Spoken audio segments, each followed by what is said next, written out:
attendees at the Society of Army Historical Research's monthly online talks will know that I like to start dead on 7 o'clock, and that I spend the first few minutes waffling on about the platform. That's to give people an opportunity to enter the room, but also for those that are new to this series of talks, to familiarize you with the platform, because we use a platform called Demio, and Demio works through the strength of your broadband connection.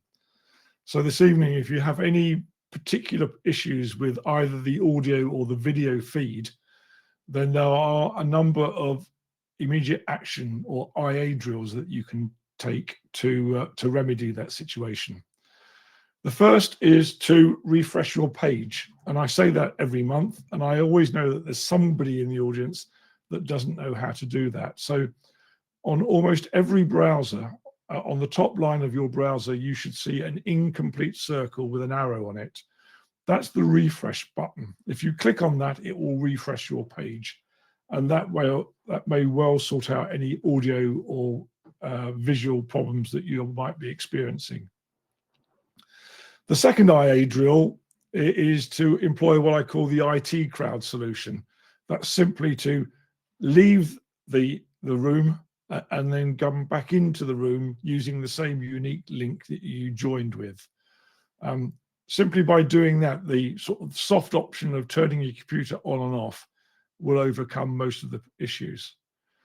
And if those two IA drills do not work, then there is a third IA drill that you can employ if you have access to a different browser.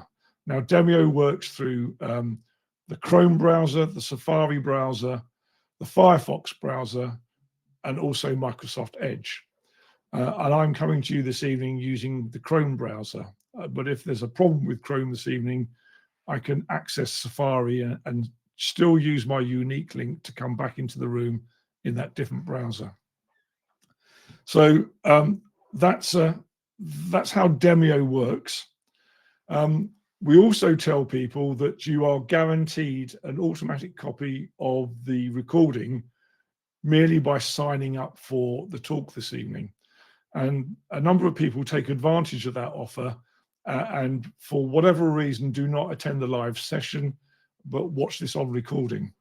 So for those that are watching on recording, you will see that when we come to the Q&A session, I moderate that session and I put the questions to the speaker up on the screen.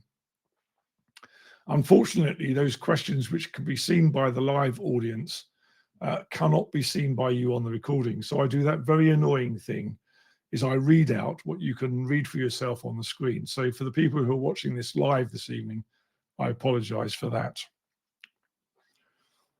Before I invite our speaker to come onto the stage this evening, just thank the people that continue to support our talks, which are free not just to members of the society, but also to non-members. And it is free, and there is no requirement for you to make any payment whatsoever. But I would be remiss if, with the treasurer in the audience, if I didn't say that when we close down the session, you will be taken to a page where there is an option. If you want to make a voluntary donation to the society, you can do so. Okay, with that plug done, all it remains for me to say by way of parish notices is that our next talk in April, we have not yet set the date, but it will be on the Boer War. And our speaker has already spoken to the society once, and it was a most interesting talk. So I can really recommend signing up for that, the April talk. Okay, I'm now going to invite our speaker this evening to come onto the stage. So Adam, if you would do that for me, please. Adam is a member of the society. He's a recipient of one of our undergraduate, I think it was an undergraduate, postgraduate award. Yeah. For research when he was studying his PhD, I think, therefore, at the University of Leicester, where he was researching into the Indian Army, which is, of course, the subject of his talk this evening. Adam is also a trustee of the Western Front Association. But probably the most interesting thing about Adam is that he and John Bourne are the only two known supporters of Port Vale Football Club in the country. Those that know John Bourne will know that he is passionate about Port Vale. I expect Adam to be the same as well. So I'm not going to say any more by way of introduction. I'm going to leave the stage now and hand over to Adam Prime, who's going to speak this evening about the Indian Army. Thank you, Adam. Thank you very much, Dudley. Good evening, everybody. Sometime in January, perhaps February, because he's not great with his months in his notes, in 1917, Lieutenant Harry Boss, whilst out of the front line, became aware of a letter circulating that invited applicants to join the Indian Army. This is most likely Indian Army Order 510 of 1917. Boss noted that he discussed the option with Major Peel, who, in Boss's words, had something to do with the India Office, and on Major Peel's recommendation, submitted an application and then promptly forgot about it. Harry Boss was at the time an officer with the Post Office Rifles. He was one of 5 officers of the Northern Cyclists who had been drafted to the Western Front in September 1916.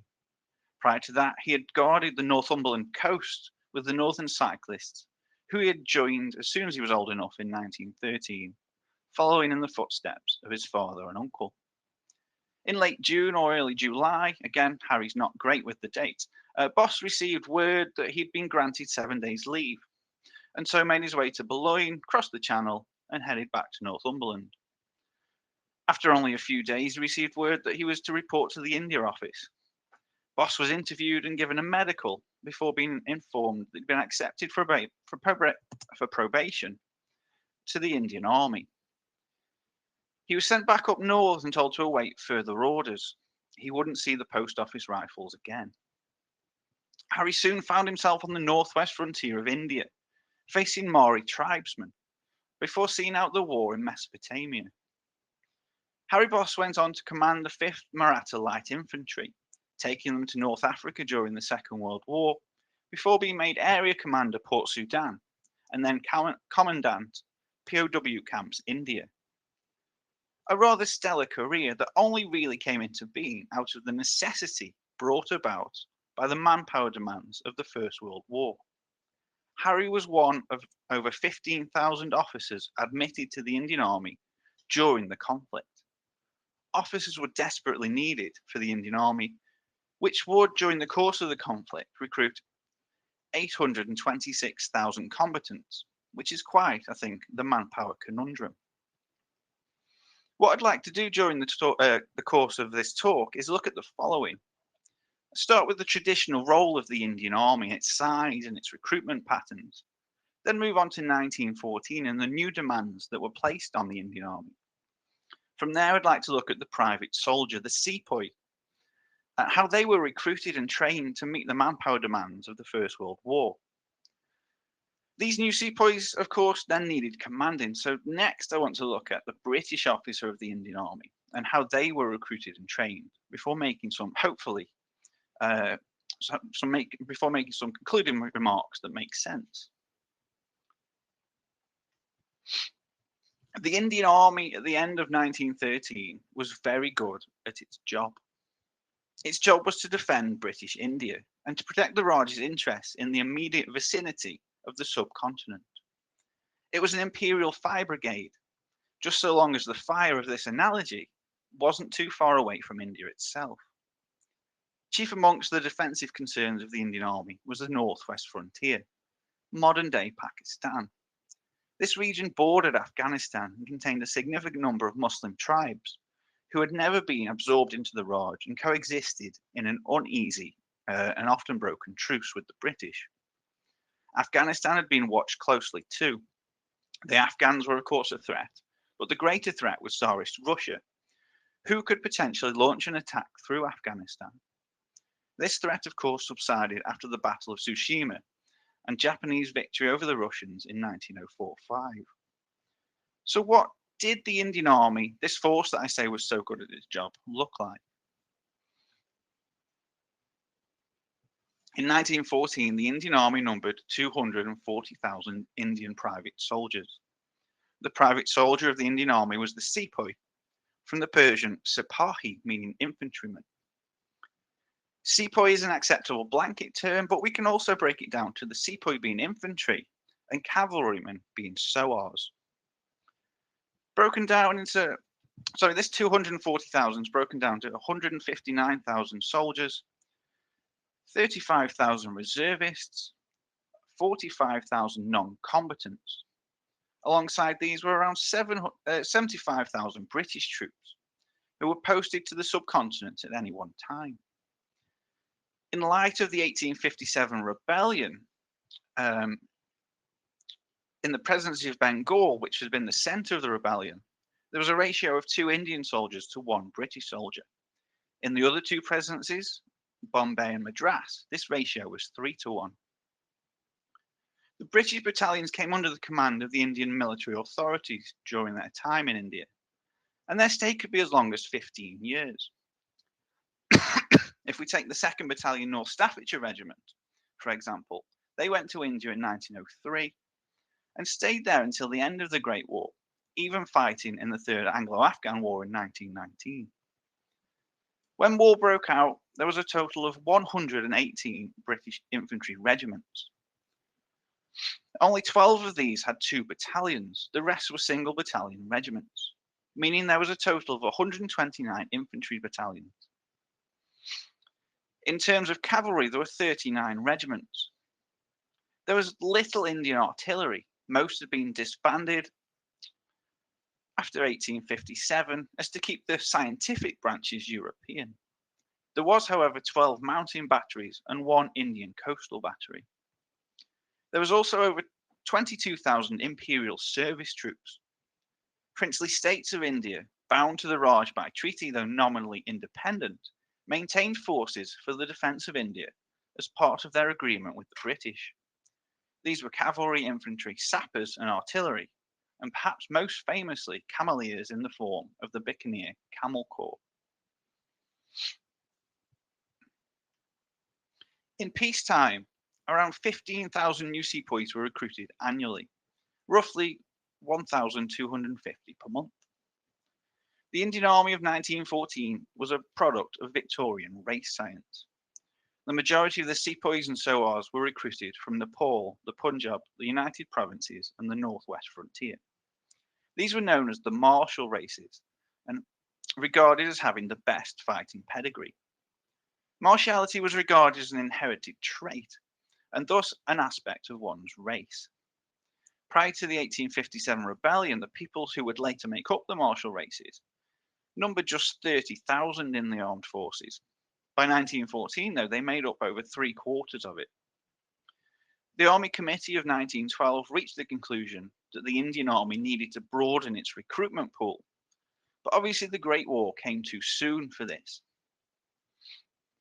The southern races were deemed non-martial, as they hadn't seen war since the early 19th century, with the exception of the Third Anglo-Burmese War in 1885, but their performance in this campaign was quite poor, particularly when the conventional war had ended and it devolved into a guerrilla campaign. It was in the 1880s that the martial race theory really becomes ingrained in the Indian Army under Lord Roberts' time as Commander-in-Chief India. As such, officer postings to Madras units were very unpopular. Seen as a backwater, officers sought to lead martial peoples in the north of the country. This was something that would be instilled in by Victorian newspapers and Victorian literature. A would-be imperial officer would look to head to the northwest frontier to fight tribesmen or against the Afghans, alongside gallant Sikhs or Gurkhas, because they arrived in India having read that these are the best troops in boys' own adventures, as well as in amateur anthropological books about martial races.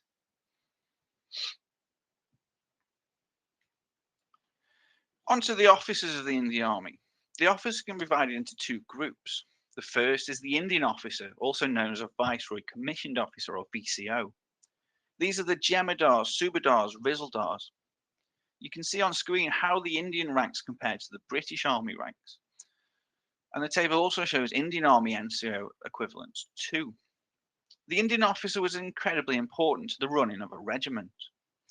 As Colonel J.S. Lord, who joined the Indian Army in 1915, described of a VCO, he said, "Well, you see, you had a magnificent class of men in the Indian Army who were the Viceroy Commissioned Officers, and they started in the ranks, worked their way up.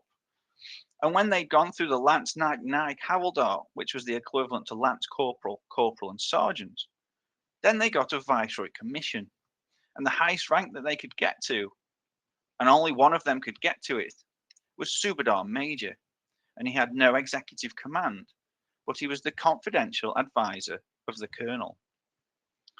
These were a vital link between the men and their British officers, and crucial to the officer-man relationship, and in a position of real honour and prestige. VCOs would inform their British officers of any unrest or ill feeling within the regiment and act as a mediator over contentious issues. An example of this relationship bearing fruit can be seen in the war diary of the 27th Punjabis. The war diary describes the difficulties the officers faced in convincing sepoys to accept inoculations against cholera when they were posted to Mesopotamia in 1916. A rumour spread through the regiment that troops in Egypt had been given the same injection, and it had rendered them impotent. The sepoys of the 27th refused even after being informed that vaccination was mandatory.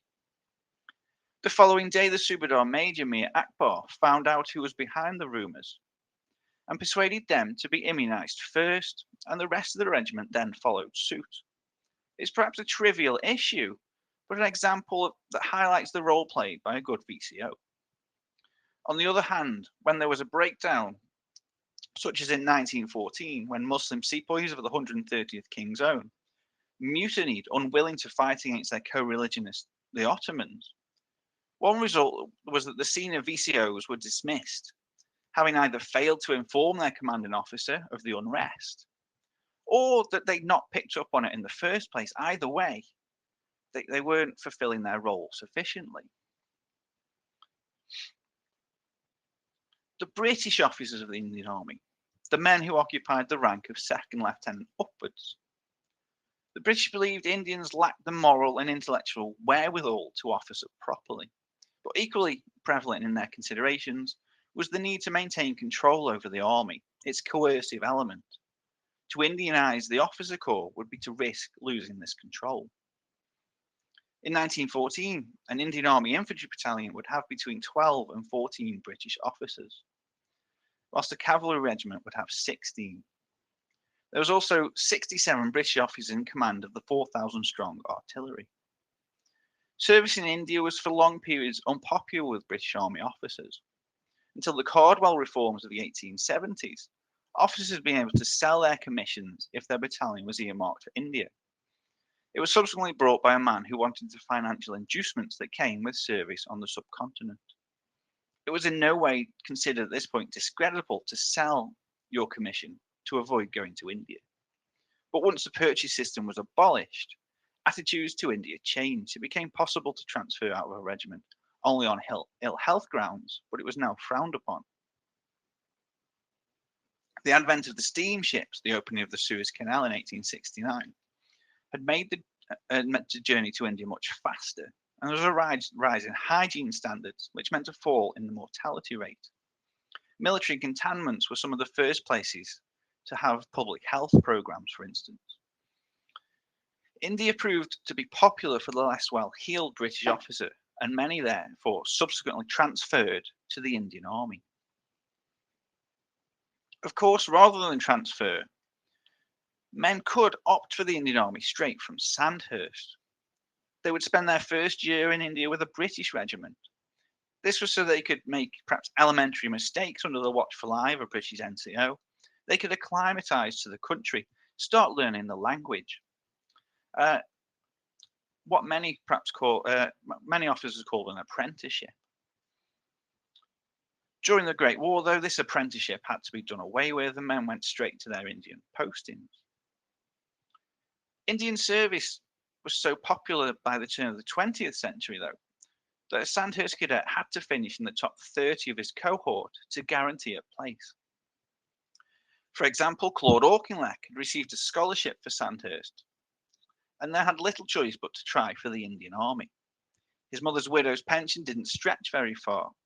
He could ill afford the cavalry or even a fashionable regiment in the British Army. He hadn't the math skills for the artillery or engineers. I think I'm right in saying Claude scraped through. He finished 45th out of 45 available places that year, and so sailed for India in 1903. The majority of Indian Army officers followed their father in one form or another. Firstly, they directly followed their father into the armed forces, and secondly, they followed their father or family by living and working in India. In many cases, men followed their father's footsteps by joining the Indian Army. For example, Vincent Ormsby followed his father and grandfather into the military. His father George was a British Army cavalry officer, but had spent most of his career in India. He met and married the daughter of Major General Sir Stuart Corbett of the Bengal Army in 1864. Corbett had joined the East India Company in 1819 and served in many campaigns, including the 1857 rebellion. Vincent himself was initially with the East Surreys, but subsequently transferred to the Indian Infantry. Around 40% of Indian Army officers had been born in India, suggesting that they had familiarity with the country, which quite possibly informed their choice.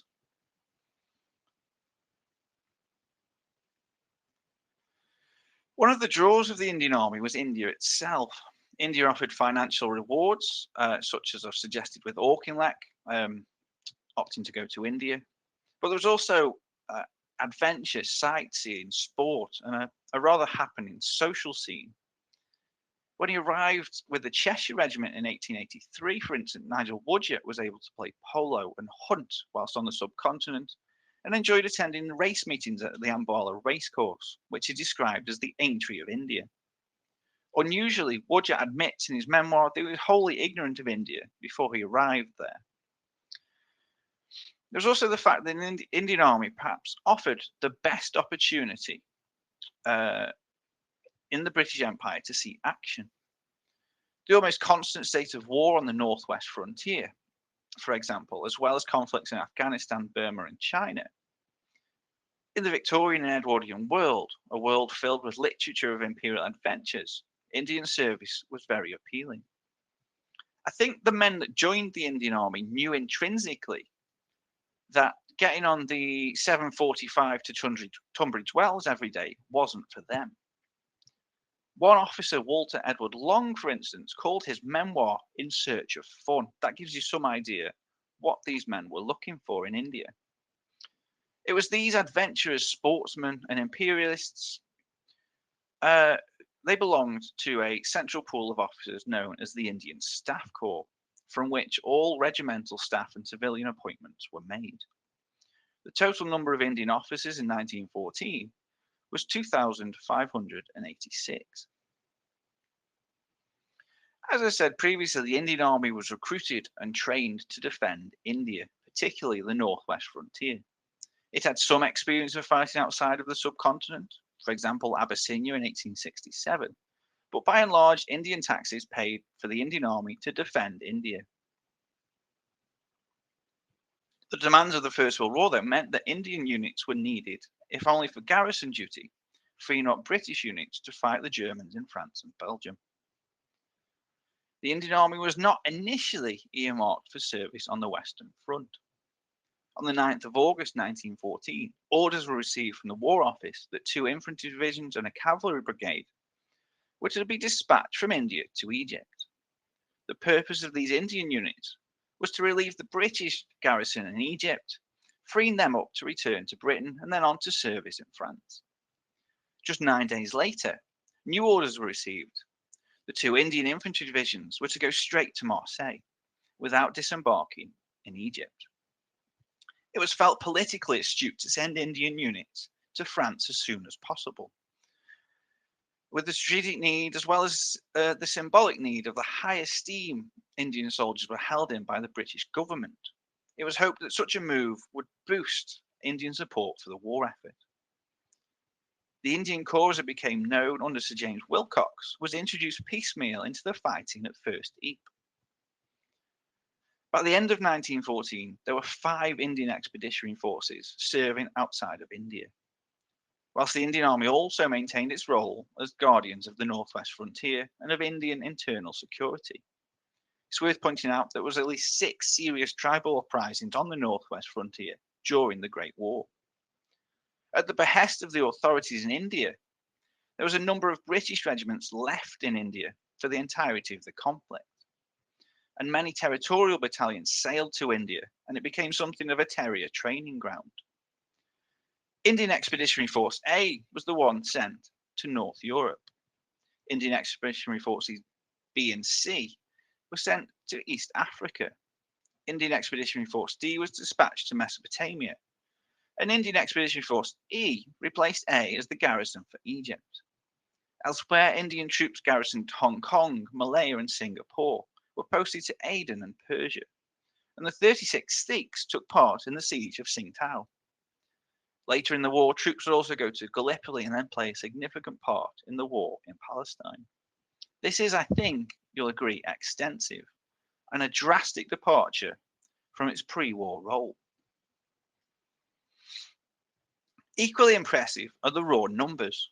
In total, 877,000 combatants and 563,000 non-combatants had been recruited by the 31st of December 1918. It was, of course, impossible to expand on this scale solely from the already disproportionately recruited martial races, but initially the government did try to. Britain asked for 21,000 Indian recruits between September and December 1914.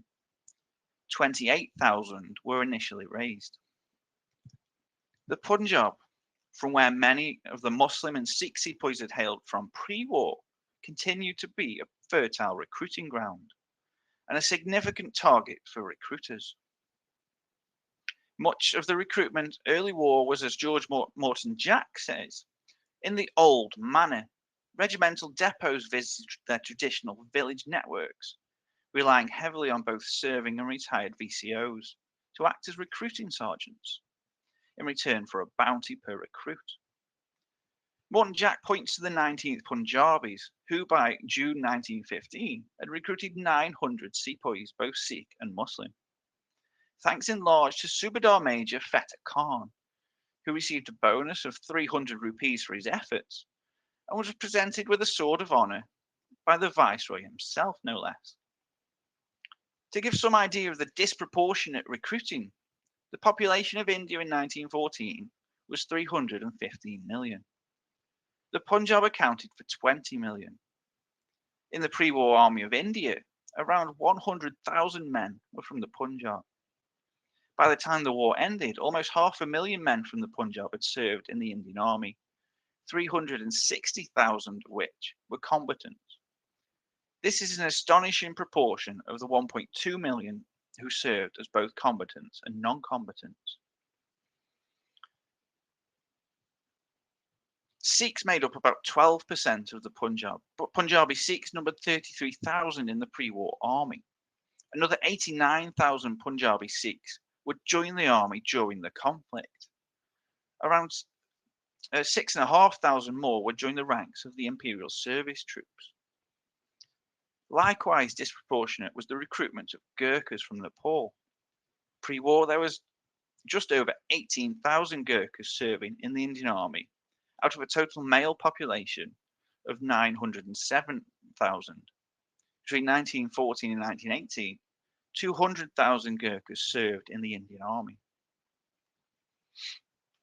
If we break down the initial recruitment boom of 28,000, half came from the Punjab, 3,000 from Nepal, and 3,000 from the northwest frontier.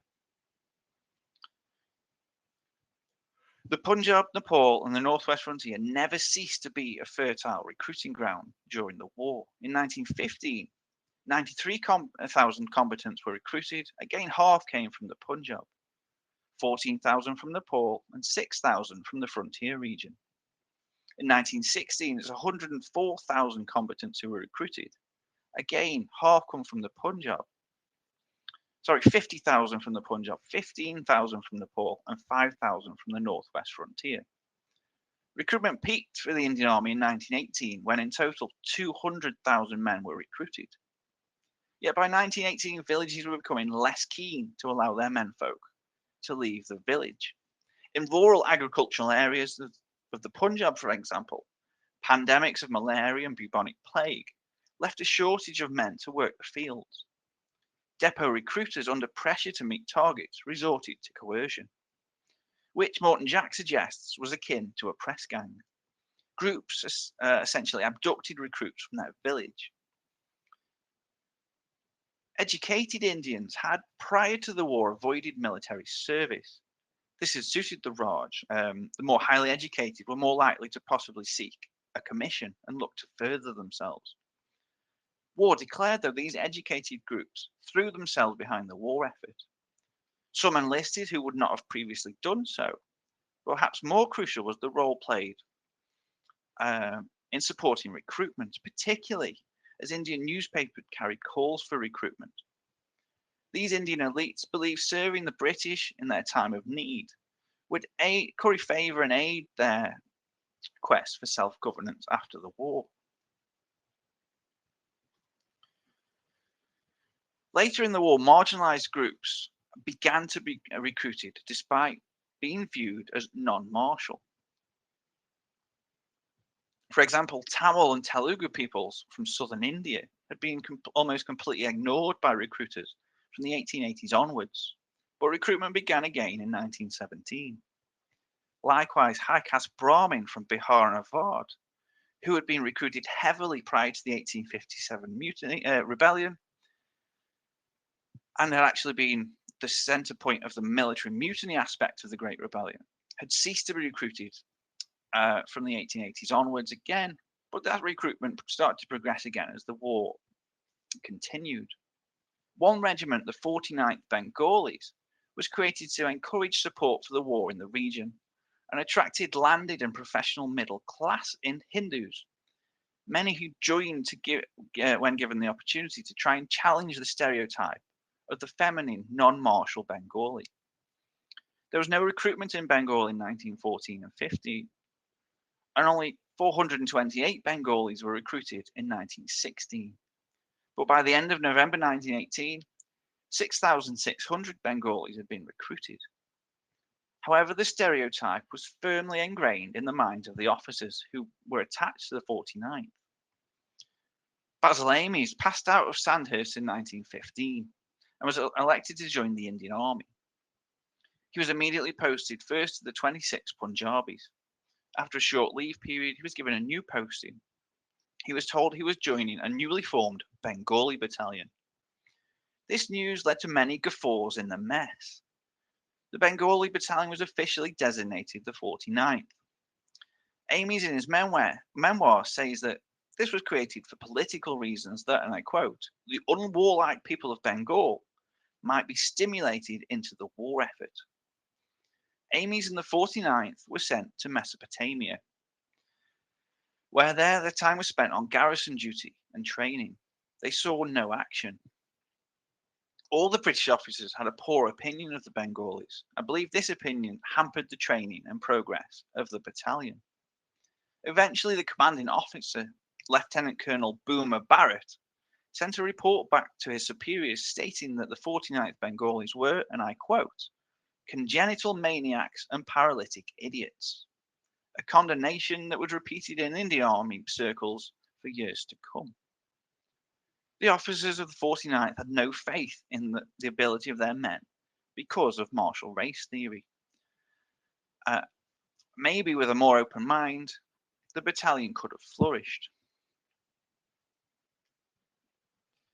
As I mentioned earlier, aside from 11 or 12 regiments, 10 of which were Gurkhas, Indian regiments were single battalion regiments.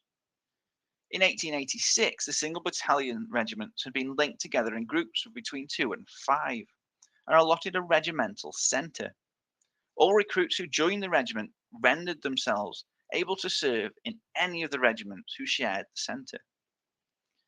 One regiment was always garrisoned in this regimental centre, and in total there was 43 of these centres.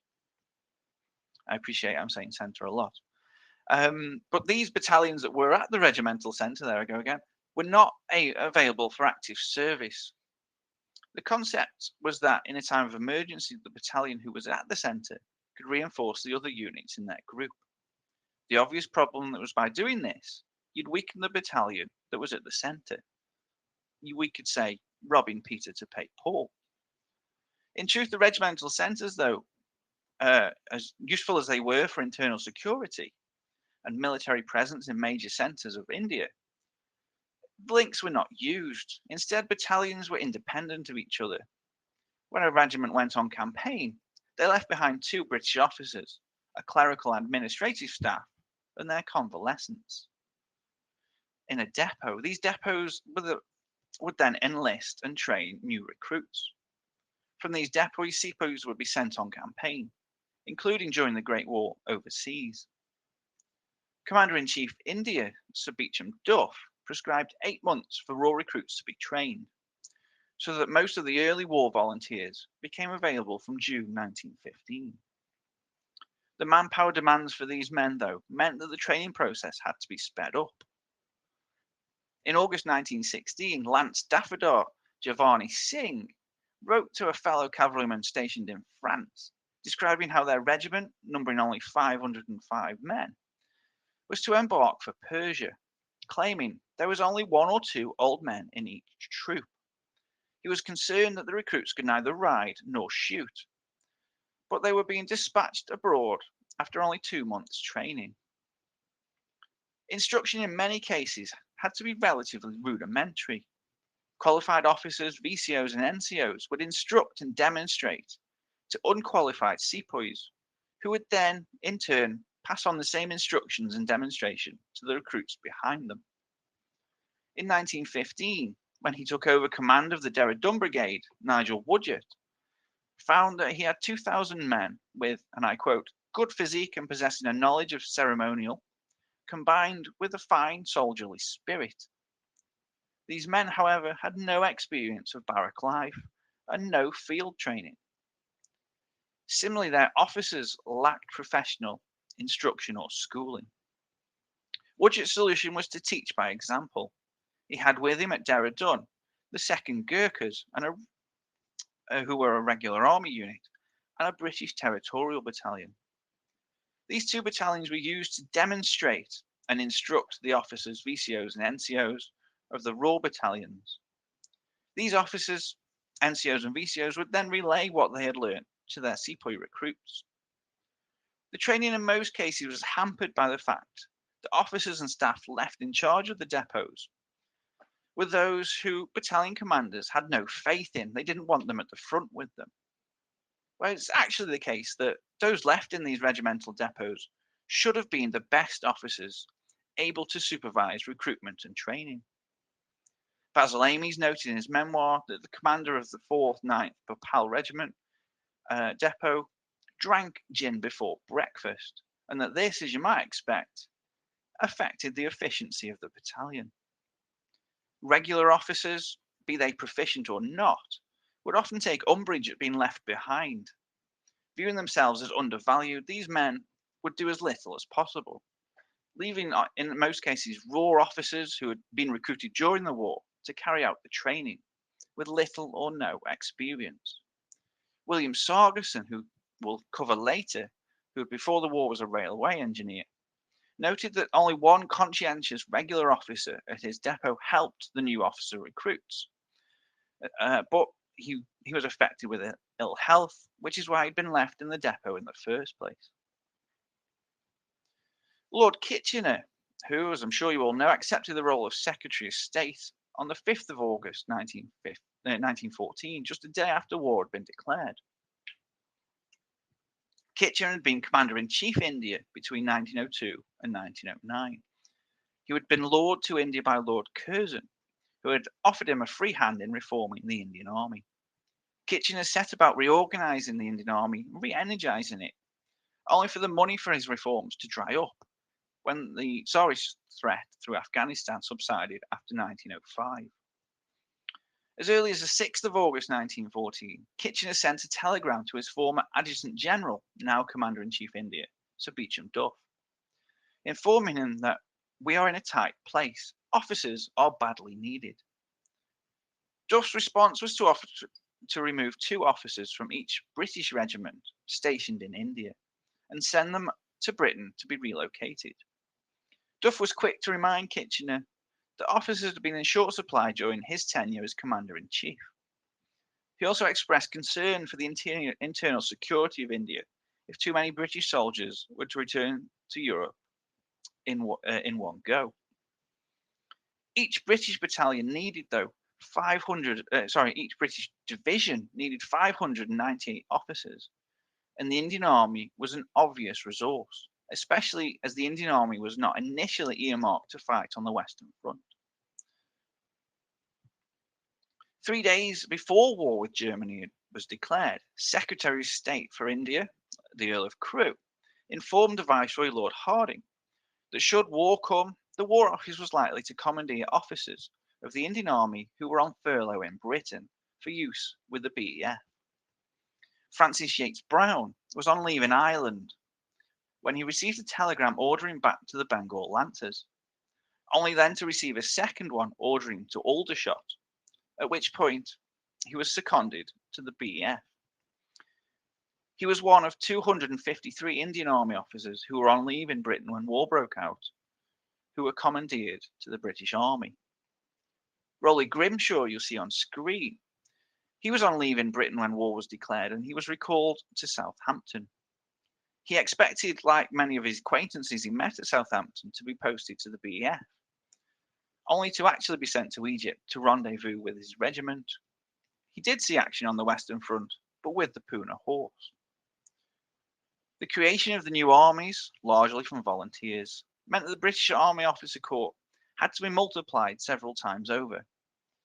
And Indian Army officers offered ideal experienced hands for this. For example, the 8th Royal Berkshire Regiment went to war commanded by Colonel William Walton, an Indian Army officer of 104th Wellesley's Rifles. He was one of only 2 officers of the regiment with any previous regular experience.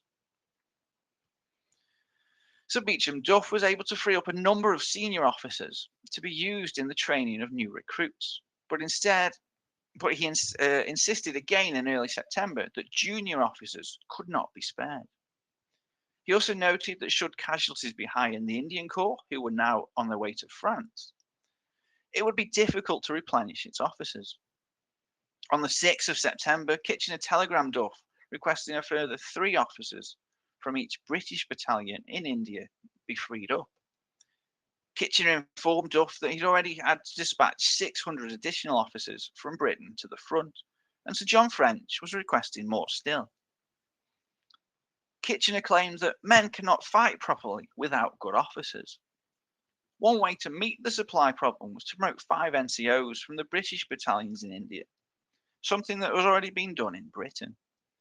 These could then replace the trained officers who could be sent to Europe. Promoting sergeants to lieutenants had varying degrees of success. These men definitely had the military skill and knowledge, and most had served in India, so were familiar with the climate, etc. They could command Hindustani language as well, but they were ill-suited to life as an officer. A sergeant in India could expect the army to pay for his house and his wife and children. As an officer, he was expected to pay for all this himself, as well as purchase his uniform, equipment, and horse. On the 22nd of September, Duff informed Kitchener that an appeal had been issued to gentlemen residents of India to join the Indian Army Reserve of Officers, the IARO. These would be commissioned attached for training with a battalion in India, then once trained be sent with drafts to Europe. If we were in person, I'd be asking the audience to guess how many men belonged to the Indian Army Reserve officers in 1914. The answer, though, is a paltry 39. It was a pretty basic setup. They met for 2 weeks training annually. Some were former officers, others were just enthusiastic amateurs. Prior to the First World War, there'd been no serious efforts to recruit for this reserve of officers. And as you can probably imagine, 39 men were swallowed up pretty quickly. But the efforts to recruit for the reserve of officers commenced just as Beecham Duff had said. One source was the 34,000 men of the European volunteers. The volunteers were part-time units made up of Europeans who worked on the subcontinent, intended to be called upon in times of internal unrest. To the demand of the Great War, however, volunteers offered the Indian Army a source of men with some military experience and training, and they worked in India, so they had some command of the language and, to use a phrase of the time, were used to dealing with Indians. Perhaps best known of these are the Ceylon Planters Rifles. Having deployed to South Africa in 1900, the Planters Rifles were dispatched to Egypt in 1914 to aid the defence of the Suez Canal, part of the process of freeing up regular troops for the Western Front. Most of the 220 men of the Planters Rifles had been in commercial pursuits, tea or rubber, and were well educated. Most were proficient in Tamil or Sinhalese. Ceylon was a crown colony and therefore not part of the Raj, but it was felt that these men would make suitable officers for Indian regiments. These men were first brought to the attention of Duff in January 1915 when William Birdwood, commander of the Anzac Corps, suggested that the men of the Ceylon contingent were too good to let slip. Though they could not speak Hindustani, Birdwood felt these men would make suitable Indian Army officers, as they were, again, using the quote of the time, accustomed to dealing with Indians. Birdwood and Major General Alexander Wilson, General Officer commanding Canal Defence in Egypt, selected 70 of the Planters Rifles to be sent back to India for training. Not everyone, though, found their way into the officer corps quite so easily. William Sargerson and his fellow engineers, Glenville and Spring, were volunteer soldiers. Sargerson was working for the South India Railway when war broke out. At the time, sharing a bungalow with the aforementioned Glenville and Spring, they were members of the local volunteer unit, recorded in Sargerson's notes simply as the Mounted Rifles, quite possibly, though, the Malabar Volunteer Rifles.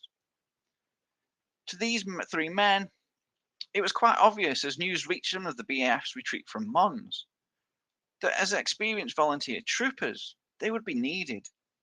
Sargerson had been a volunteer for 11 years, 9 of them spent as a cavalry trooper. The Indian authorities asked the Mounted Rifles if they wanted to join locally raised contingents. All agreed. The South India Railway, however, did not wish to lose its engineers. When the concept of a locally raised contingent fell through, Sargerson and his companions first considered returning to Britain and joining their cavalry before actually opting to apply for the Indian Army Reserve of Officers. But the South India Railway met any request to go to the war with rejection.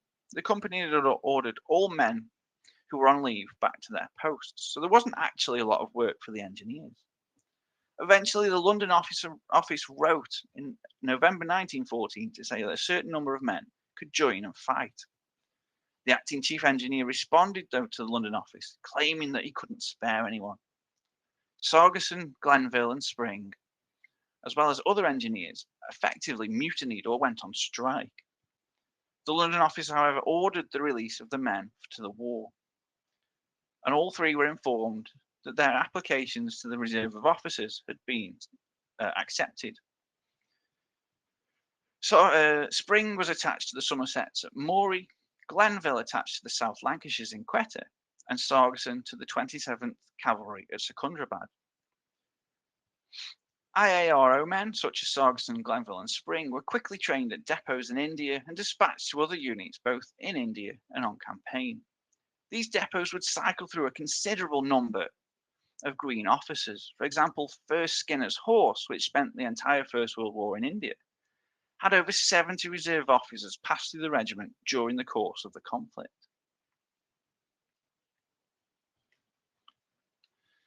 As I said, the reserve officers began the war with just 39 men. The Viceroy, Lord Hardinge, set the initial target of enlargement at 800 to 900. In May 1915, Hardinge increased the target to 1,300 additional reserve of officer personnel. Recruitment was successful. By August 1916, it numbered 2,100 and 3,500 by April 1917 and 5,300 by 1918. So successful was the recruitment that official communications in 1921 stated that 4,200 Indian Army officers were surplus to requirements. Many of these simply then returned to their pre-war roles. For instance, Christopher Masterman was an Indian civil servant prior to the war and was commissioned in 1917. When the war ended, he was decommissioned and simply returned to the ICS. Interestingly, for a time in 1915, Indian civil servant men had to be stopped from joining the Indian Army because the ICS couldn't function. It was losing too many men. The commissioning of men from the volunteers was a way of getting men with some military experience and people familiar with the customs, climate, etc. of India. The same can be said for getting men from the civil service and the British Army sergeants as well. Others who obtained commissions, though, had less military experience. I opened with Harry Boss transferring to the Indian Army from the Post Office Rifles after a relatively short military career. But some were commissioned with an even shorter career. For example, the Derby Daily Telegraph reported in July 1915 that Cecil Ryder of Wednesbury had been commissioned into the Indian Army and would take up a position with a Gurkha regiment stationed near Delhi. The short article states that Ryder had only joined the Hampshire Territorials the previous September and sailed with them to India in October 1914. Prior to signing up at the outbreak of the Great War, Ryder had been the secretary of Worcestershire County Cricket Club. Perhaps crucially, Ryder had spent by this point a few months in India and gained some experience there, but you would imagine he's still relatively green, but accepted nonetheless. I hope over the course of this talk I've highlighted the standing start from which the Indian Army entered the First World War and how it developed and grew to meet its expected role, which was the defense of the British Empire and the prosecution of the war against the Central Powers. Traditional recruiting methods and traditional recruiting regions continued to prove fruitful during the Great War, particularly Nepal, the Punjab, and the Northwest frontier. More neglected sources, though, had to be tapped into as the war drifted into its third year. Marginalized peoples of India began to recruit, though there appears to be some resistance to that, at least through anecdotal evidence, such as that of Basil Ames and the 49. Officers to command the ever-expanding Indian Army were a particular issue. Officers were needed back in Britain for the new armies and the territorials, and the BEF needed casualty replacements too. The Indian Army itself expanded. It needed casualty replacements as well. New untapped sources again needed to be explored. Men with either the linguistic skills or the military training were needed, though preferable they had both. The success of the expansion can be seen in the fact over 4,000 men were surplus to requirement at war's end. Many of the newly recruited and trained sepoys and officers found themselves abroad. In 1918 in particular, large numbers of untested Indian troops were posted overseas, both to Mesopotamia and Palestine, as British units were moved back to Europe in the face of the German Spring Offensive. The Indian Army thus played a key role in stemming the German advance in 1914 and in the defeat of the Central Powers, particularly the Ottoman Empire, although indirectly Germany as well by freeing up British battalions, none of which would have been possible without the mass expansion of both its private soldiers and its officer corps. Thank you.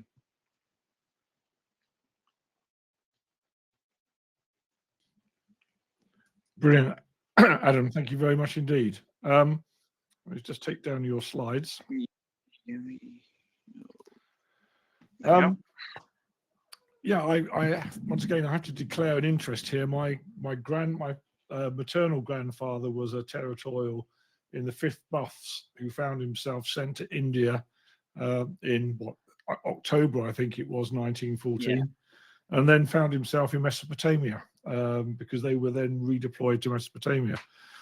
As were a lot of territorials who, particularly that first tranche that went over in sort of October, November, they found themselves in Mesopotamia about 1916 onwards, didn't they? Yeah, and of course, like John Wilson, who's in the audience this evening, I'm a member of the Gallipoli Association and spend a lot of time in Gallipoli, and I'm fascinated by that. So I'll kick off with the first question, if I may. I'm fascinated by the Indian brigade that was in Gallipoli. It's a fairly small formation to be sent on an expeditionary force. How did they fare within the larger Mediterranean expeditionary force, and was it a good idea at all to send just a single brigade? I think my understanding is they didn't stand out as being bad. I think actually the reverse is true. Despite them being relatively small, they played quite a big role. Particularly 3rd Krithia sticks in mind. Was it the 14th Sikhs suffered 83% casualties? One of the things that sticks in my mind about the Indians and Gallipoli is Brigadier Cox, commander of the 29th Brigade. Him and some of the other professional officers, obviously pre-war officers, put a lot of effort into lecturing the troops on what to expect. Particularly by the time they go into Gallipoli, they're aware of the fight on the Western Front. There's a lot of training around trench warfare, around machine guns. A lot of the troops that go to Gallipoli had already defended the Suez Canal when the Ottomans attacked in February 1915. So, yeah, it's probably odd, I would imagine, sending such a small number of Indian troops, but they were available because they were in Egypt. And were freed up. Well, I would say freed up because the territorials were in Egypt. Most of the territorials in Egypt also ended up in Gallipoli as well. It does make sense to when you're struggling for officers, particularly for staff appointments, etc., to grab the nearest officer you can. So those unfortunate officers who found themselves on leave in England being hoovered up. But of course, that's a scarce resource, isn't it? These are people who understand Indian troops, trained in the language, etc. Was there any thought about moving them back to the Indian Army after the initial BEF had been replaced, if you like? No, some do find their way back. Francis Yates Brown does. He ends up in Mesopotamia. But no, there isn't. Once they're in, they are quite literally stuck in the mud, I think. Yeah. Because it starts, obviously, I tried to express in the talk, Kitchener doesn't initially envisage using the Indian Army on the Western Front. So he really does look to denude it. I do think in part that's because he was Commander-in-Chief India. He knows they are good officers.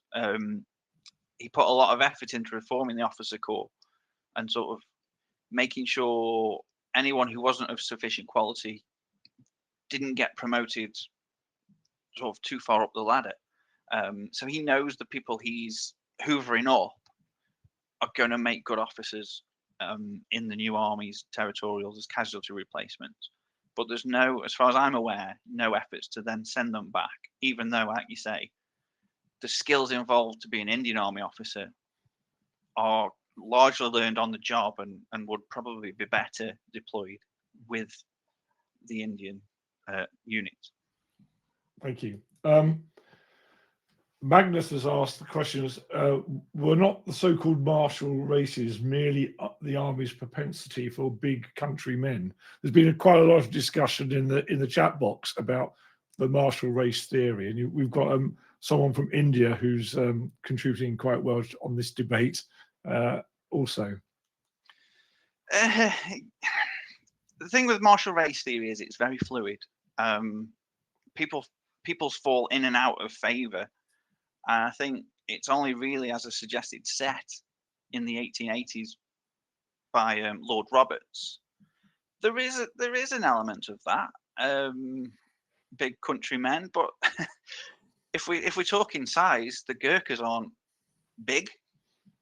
In fact,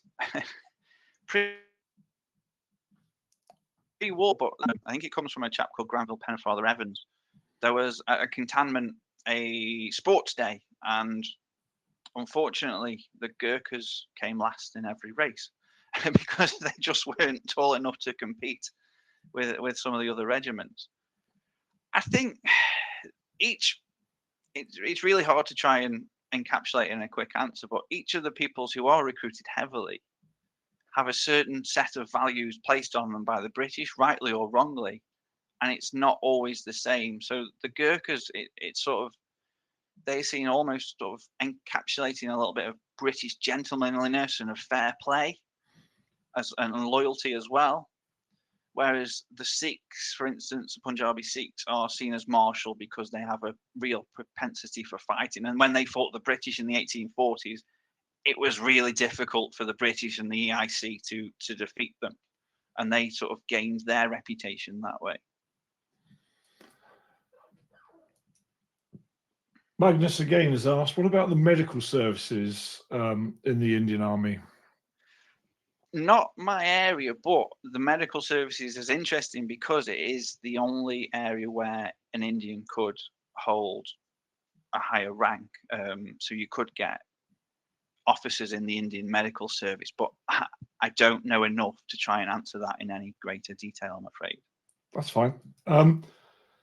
Andrew's asked, of the 15,000 officers accepted into the Indian Army in World War I, do we know the Dominion breakdown? I ought to declare that Andrew is from Australia. So, you know, are there any Canadians, Australians, New Zealanders, or is it purely British? I'm inclined to say they are British, or what we might call Anglo-Indian, so of British descent, but have perhaps been born and raised in India. There are links to the empire with some of these people. It might be that their families have lived and worked in various parts, but I've not come across a particularly strong contingent coming from perhaps Australia, New Zealand, Canada, and joining the Indian Army, particularly in the First World War. David has asked about the use of the Indian cavalry and infantry at Ypres and Festubert and Neuve-Chapelle, etc. Would you like to elaborate on the difficulties that they experienced on the Western Front? Yeah, so the Indian Corps initially earmarked for Egypt and then sent on to the Western Front faced difficulties largely because they initially arrived with summer uniform, which doesn't make fighting in Northern Europe in the winter particularly easy. They were introduced piecemeal, like I said, at the fighting at First Ypres, the infantry that is particularly. And to be fair, they were given, as I understand it, I'm trying to recall different talks I've done at this point. Sir James Wilcox suggested they were given quite a large frontage, probably too large for the size of the force, but they, with a little bit of luck, defended it. As the war progressed into 1915, at Neuve-Chapelle, they provide, I think I'm right in saying, over half the attacking force, the Indian Corps. When I say that, I do include the British units of the Indian Corps, because some of those sailed from India back to Europe. Festubert, I can't just think off the top of my head. They do play an important role in counter-attacking at Second Ypres as well. If we were talking cavalry, then they really come into their own. Some of the battles towards the end of the Somme campaign and Cambrai in particular sticks in my mind. It's famous for the introduction, the use of the tank, but even that hardcore tank man himself, Bryn Hammond, will tell you that Indian lancers played an important part of following up any breakthroughs to the speed of which they can obviously move and the skills they've got as experienced horsemen. The Indian Army on the Western Front is a source of debate because there are suggestions their performance was poor, which was why they were moved away the infantry was moved away at the end of 1915. I would argue it wasn't. They performed as well as anybody, particularly under perhaps more difficult circumstances. But it's easier to supply and reinforce Indian soldiers in Mesopotamia from India than it is Northern Europe. Yeah, I think I agree with you in terms of, yes, the Western Front is probably unsuitable terrain from people from Asia, but the logistics, when Mesopotamia opens up as a theatre of operations, it makes absolute sense, does it not, to move the Indian Corps and focus the Indian Army's effort in that location, which is why it's interesting that we leave a cavalry presence on the Western Front. Is there a reason for that? Not that I've come across. I'd probably have to revisit Morton Jack for that. But yeah, they are there. It may be because British cavalry is elsewhere, and it's only sort of later war the two swap over, and the Indian cavalry goes to Palestine, joins with the Anzac cavalry. There we go, and for our Antipodean friend, and is very successful once it's sort of unleashed in the desert, which it's obviously better suited to. Okay, Andrew's chipped in actually. He said that many of the ex-Australian Imperial Force officers were accepted from 1917 onwards, perhaps over 50 of them. So that's one for the future, I think, one for the book maybe. And John's also chipped in on my point about the Indians in Gallipoli by saying that the first Indian higher formations who were deployed, they were the first higher formations deployed without an integral British battalion. So yeah. David has said Haig hoped that there would be a breakthrough on the Western Front, so that's why he kept them there when he's referring to the cavalry. Yeah, quite possibly. Yeah. Well, we were always hoping for a breakthrough, weren't we, on the Western Front? So, okay, we seemed at the moment to have answered most of the questions. I'm just checking to see if there's any more coming through. What actually sparked your interest, Adam, in the Indian Army from a man from Stoke-on-Trent who went to University of Leicester? Why the Indian Army? People ask that a lot. I did my undergraduate degree in military history at the University of Salford, and as a snotty-nosed 18, 19-year-old first year, I answered an essay question, which was, why did Singapore fall in 1942? That had a significant Indian contingent, and from there it just spiraled. I think I wrote my undergraduate dissertation on Indian performance in Singapore and Malaya against that of the Australians and British troops there. And then when I was looking for a PhD topic, I was like, I really want to do the Indian Army because that's been sort of my interest. Needed a way in, and that became the British officers, because being British, a lot of their letters, diaries, memoirs are back in this country. It made it a really sort of feasible project. I just spent a lot of time with my nose in dusty records of the British Library. Okay. Well, on behalf of the Society and the members of the audience this evening, Adam, thank you so much for a really interesting talk. The Indian Army, as you've pointed out, is really an interesting organisation to look at, both in the First and the Second World War. And we've learned quite a bit this evening from your PhD studies and your wider knowledge, and we thank you for that. Thank you so for having me. On behalf of the Society, thank you. It just remains for me to remind people that our talk next month looks at the British in the Boer War. We haven't yet set a date for that, but it's likely to be in the latter half of the month.